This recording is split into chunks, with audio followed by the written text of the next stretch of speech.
Welcome to Data Leadership for Everyone. I'm your host, Anthony Algman. Everyone needs to harness the power of data. There's a lot involved in making that happen, and this show is here to make it all a little bit easier. Think of this as an audio advice column for all your data and leadership questions. Our guest today is Gwen Thomas. Gwen is one of the original pioneers of data governance. Through her work with the Data Governance Institute, she influenced hundreds of programs around the globe. Now, fresh off an in-house role at the World Bank Group, she's going to give us an exclusive on the next big thing as she sees it. Gwen, welcome to Data Leadership for Everyone. Well, thank you so much, my friend. So, this is such a treat for me. And so let's just jump into it. What is the next big thing when it comes to data governance? So it depends upon which perspective you're talking about, who our audience is. Are we talking about current and future data leaders? Are we talking about the world as a whole? Are we talking about me? I have answers for all three of those, but I think the other part of my intro was what's the next big thing and how do we talk about it? Because how we talk about it is what really matters. Hint, that's the next big thing. So everyone's talking about AI, right? ChatGPT. And I think if you ask most people out in the world, is that the next big thing for data? They might say yes. They might. They might. And I, the former college English teacher that I am, would say, let's parse that. What are we really talking about? Is that the next big thing for data? For data management? For data usage? For turning data into information, for creating a great big black box in which none of us have any idea how something is coming out of that black box. What are we talking about here? And that's really whether we're talking about this technology and how it's used, or whether we're talking about the next big thing in any of our work program. I think it's how we talk about it, how we label it, that really makes a difference in what our sponsors have to say, how successful we're going to be in our programs, and how safe we feel using the technology, the data processing, the data that we're using. So obviously I have some opinions about all of those. What interests you, my friend? So the first thought that I have is this fundamentally a question about how we communicate or how we articulate what we're trying to do? Or have we still not solved the challenge around knowing what to do? Or where do those two relate? Well, that is a very good point. And, I'm a huge fan of frameworks. I think visually, I think spatially, I think in terms of there's got to be a spot for every little thought. And so that leads me to how is our thinking? Have we thought through what we're trying to do? And are our words informing ourselves interior, how we work with others, how we describe it? Here's the first big point. You go to a data conference, you talk with other data leaders, you ask them what the big thing is. Half of them will talk about the data itself and how amazing it is and what we can get from it and what we can do with it. And smack in the middle of the same conversation, others are talking about this technology and that data management practice and this and the other. And it is a complete mix-up. Now let's switch this around. Do you go, when you talk about solving world hunger, when you talk about food, when you talk about nutrition, wouldn't we all agree that farming and food transportation are actually separate but related topics? Wouldn't we think that the specialty of getting food out of a field and to another coast is a different specialty from deciding which variety of apples is healthier for you? Sure. Okay, data leaders, we stink at this. We totally stink. When we have conversations about data, we throw it all in together as if farming, eating, and cooking are all the same thing. Mm-hmm. And they aren't. So it's hard for me to talk about any of this without coming back to what are the terms, what are we describing, and how is that informing what happens in here, what happens between our teams, what message we're giving to vendors, what message we are giving to those who we want them to benefit from our efforts. Okay, so precision in language, separating ideas, and shining a light on what we're actually trying to do. Long answer. Short answer, no. No, we're not doing a good job about thinking about what we're doing. We are having many conversations at once.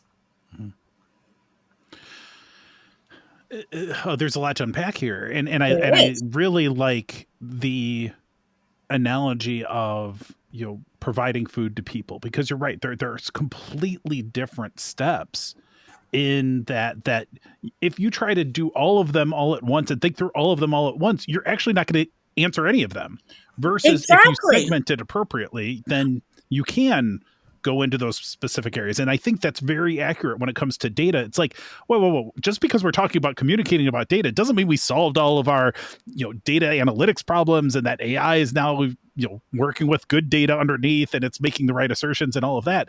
And so it allows you to target the areas and focus in a grain at a level of detail that you can take action with. And I think that's exactly what we need to be doing. So if we want to talk, hey, we'll save some of the other problems for another day. We've only got a 25-minute show here. So let's focus on how we're talking about data, why it's not been effective in the past, and what we should be doing differently in the future. And this audience, the people that watch the show or listen to the show on podcasts are everything from data professionals to technologists to business leaders to people that are using data but are trying to elevate the impact they're making with it. And so choose that segment of the audience how you will, but broadly speaking, we're all trying to connect all of this data that we see surrounding all of us to the business outcomes that are ultimately going to drive success for us as individuals or our teams or our organizations as a whole. Absolutely. So someone needs to keep track of the entire ecosystem. Someone needs to manage the whole cycle. But when we're solving problems, we tend to be solving segments of the problem and the near adjacent ones also. So, talking about data. Is data itself that much different than it's ever been, other than the fact we have more of it? We're expected to deal with more of it. We're expected to create more of it. But look, those last two statements, I just got into the farm and away from the food, didn't I? Yeah. It's funny. You just got me thinking.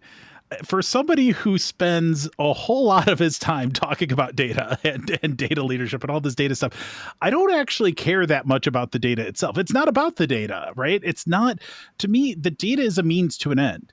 And if we focus on that means to an end, we might lose sight of the ends. We might lose sight of the beginning and the end. And I think that's what you just alluded to, is that we started to focus in an area that's not actually the important thing to be talking about here. And so the data has a lot going on, but it's not the point. The point of data is always something else, in my opinion.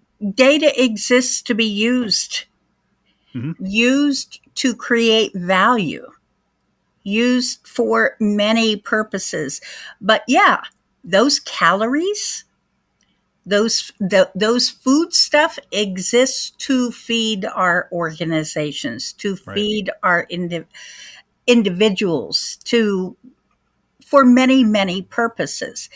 And when it's time to prepare the banquet, when it's trying to feed the 1,000 people in the room, they don't want you to roll out the new combine.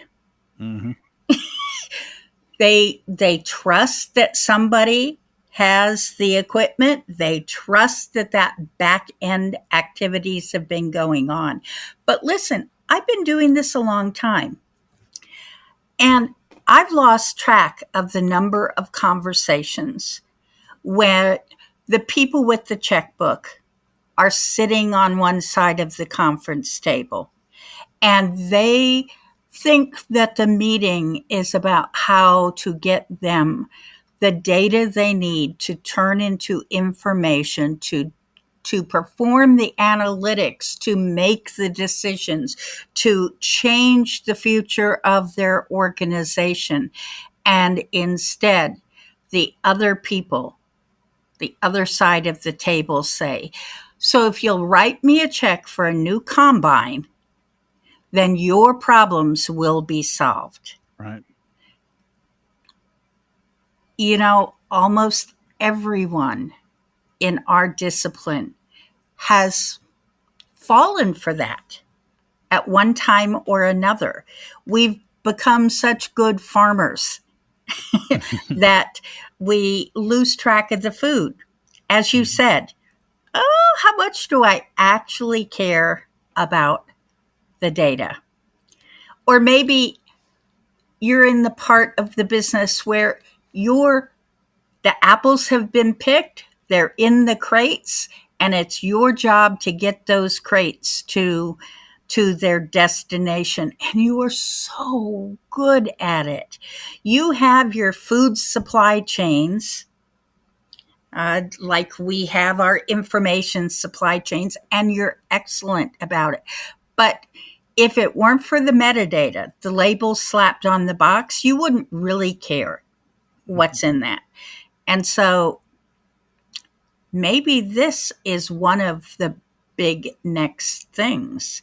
Maybe our discipline needs to go back to having true data advocates, those who are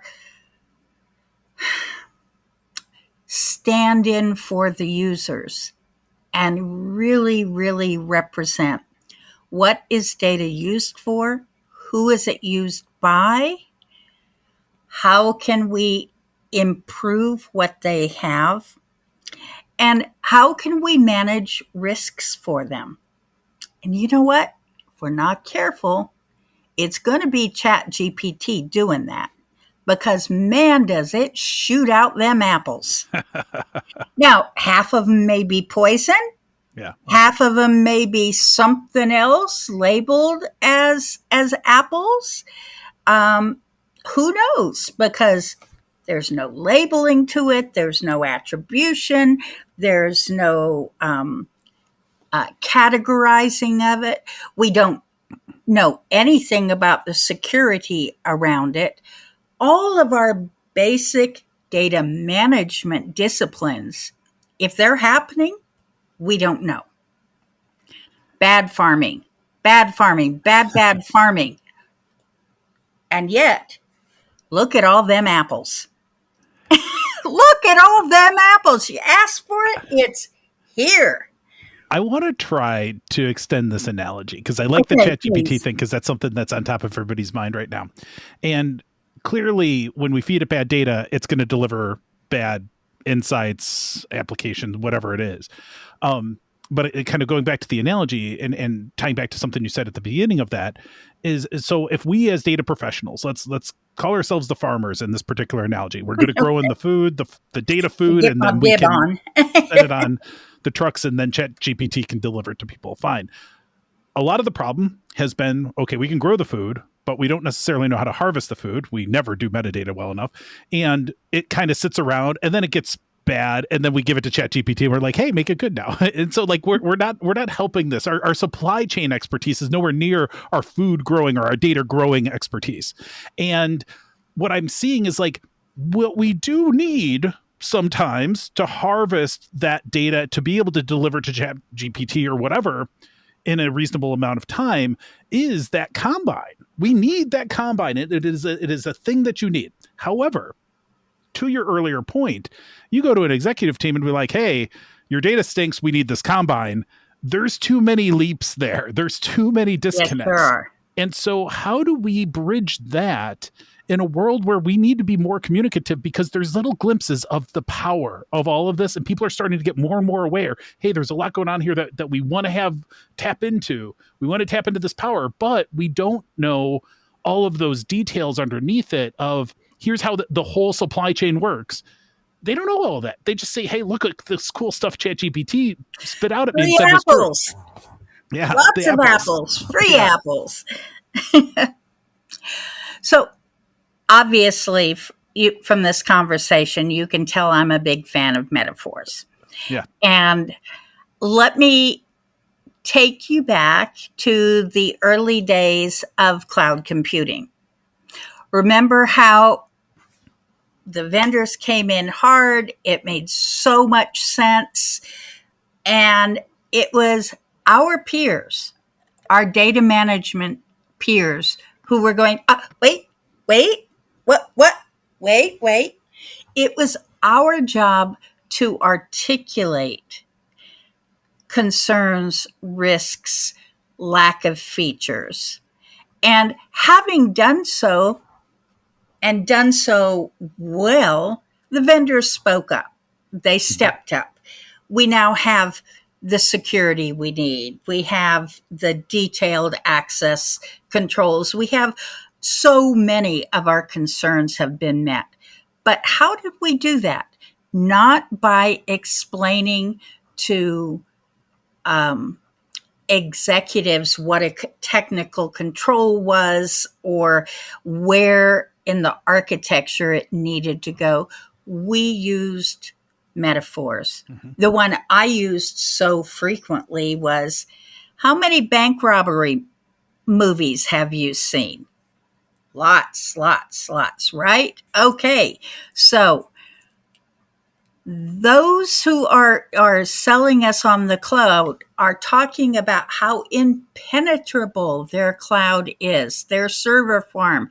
They've got that vault totally locked down, right? Yes, they say it. They've done a better job of it than we ever could. That may be true, but now let's talk about the bank robbery movie.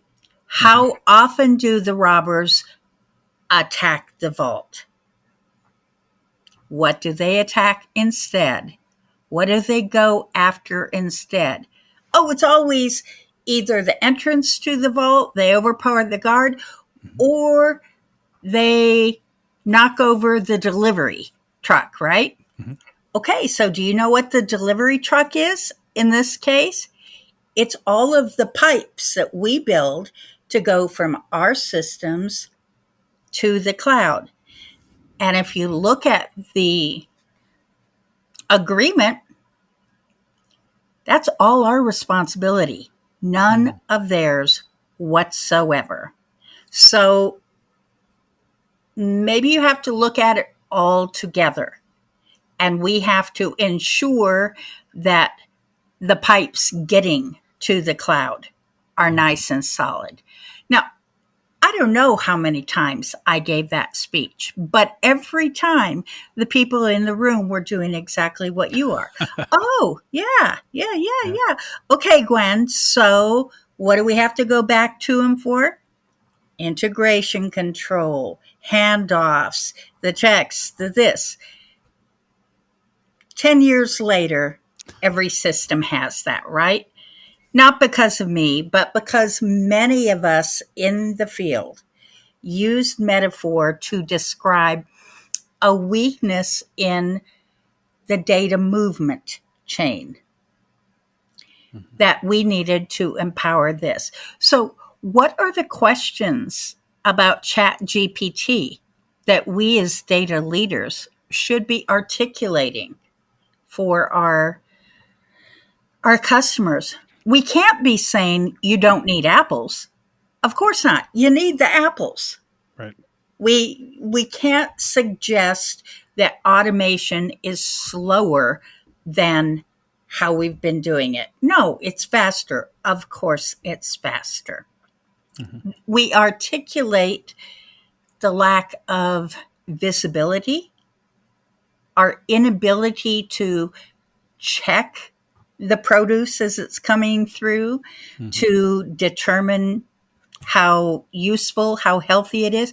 And boy, now I'm circling about to those basic data management skills that all of us got started with and maybe handed over to newcomers to the field while we tackled big thorny problems. I Could it think be the price of big advance is also back to basics? mhm, mhm. Well, it just I think of this Chat GPT as like the ultimate kind of book knowledge, but the book smarts, but not street smarts. Like there's no experiential understanding of what you should be asserting versus what you can assert, and so it just looks at the data and says, okay, here's what it is. We can work with that though. It's But what just data? Do we know what it's looking at? Where it's coming exactly. from? How good it is? Is it how timely is it? What It's can like a we, it's like a blowhard that loves to hear themselves talk, and half of the answers are wrong, but you never know what the answers are. And so I think what we have to, just like you mentioned with the cloud computing, we have to push for better transparency on where did this information come from? How did you go and make these assertions? What is the level of confidence? It doesn't have to be all or nothing. It's okay to have a partial answer. Just be clear about it. People are like that all the time. It's like, I think I remember the actor in that movie was this person. And then you look back and like, oh, no, it wasn't that person at all. no, no, But you can right? say things like, I think there's middle ground that today ChatGPT is so just binary. It's like, here's what this thing is. Oh yeah, it was all totally wrong because I made a bad assertion or the data was bad. But we have no visibility into that piece. And so if we can say, hey, we need to have an assessment of true data quality. I mean, isn't this what data quality is really all about? Can we use the information being provided? To Thank me, you. that's where we have to focus if we want to And make this truly useful and reliable. obviously, these early iterations have been trained to believe they do not need to cite any sources. Yeah. To quote the dude, this will not stand. Nice. Yeah. So we're in this particular next big thing is really big and really powerful and potentially valuable. And right now it is so risky that it frightens a lot of people. Hmm. How's How it going to get better? Only if folks like you and I articulate basic safety expectations mhm. for the new tool. And maybe that, because I was just going to ask you, because this whole thing seems very heavy and very scary, and like, oh, we've got the world on our shoulders again. But what is what is that advice for like? Okay, we're not going to solve all of this all at once. We've created something that is way out over its skis with like the Chat GPTs and some of these analytics tools or whatever. We just don't know what we don't know in some cases. How do we as individuals, the people, the kind of broad audience that listens to the show, how can we start moving things, stepping forward to getting towards those answers? What is the next thing to do for a lot of these folks? So now I'm going to tie this into literacy in action. Mm-hmm. If we cannot directly train the tools, we train our audience. When we provide information for them, we don't just say, here's your apple.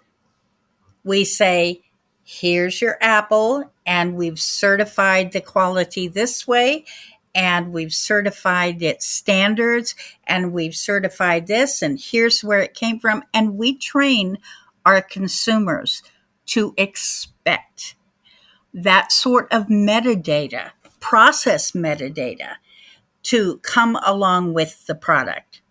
Let me ask you, when's the last time you went to the grocery store and bought a can that didn't have a label on it? I think never. I think never would be my answer. My grandparents, who were farmers in Indiana 100 years ago, sure, they did. Because their farm their neighborhood store was about the size of the room I'm in right now. And they knew where everything came from. Yeah. They knew. If they're peaches, they knew they came from Gus's farm. If it's this, they knew that. But that's not the world we live in now. So we can help train our information consumers to be more demanding consumers. We show them you don't just want something. You want something that you know what it is. And if our job is to be the farmers, to be the warehouse managers, to be the safety inspectors, to be the labelers, then do that with pride and let them know the service that we're providing. Let's not pretend that it's all about the ones and zeros and the John Smith instead of Gwen Thomas inside the little box. If we're not really doing that much with the data itself, but what we're doing is providing a safe and usable environment, safe and understandable environment, so that you as a consumer feel comfortable biting into that apple, then let's own it. Let's do it. We are doing it. Let's lay claim to it. That's amazing insights, and we're out of time, Gwen, but this has been just mind expanding in many ways today. Is I learn about things at every show, but this has just gotten me thinking much more broadly and bigger than I have been. And so thank you for sharing your wisdom with us, and just thank you for being on the show. It's been great talking with you. As always, wonderful. I'll see you soon, my friend. Outstanding. Can't wait. And everybody, this podcast is data leadership for everyone, but if you need some data leadership for you, I want to help. Send your questions to podcast@dl4e1.com, or my phone number is 773-888-2077 if you'd prefer to text or leave a voicemail. I'm happy to address a question on the show or connect for a one-on-one conversation. You can find subscription links in all our episodes at dataleadershipforeveryone.com. And until next time, be good to your data, be better to your business, and be best to each other. Now go make an impact.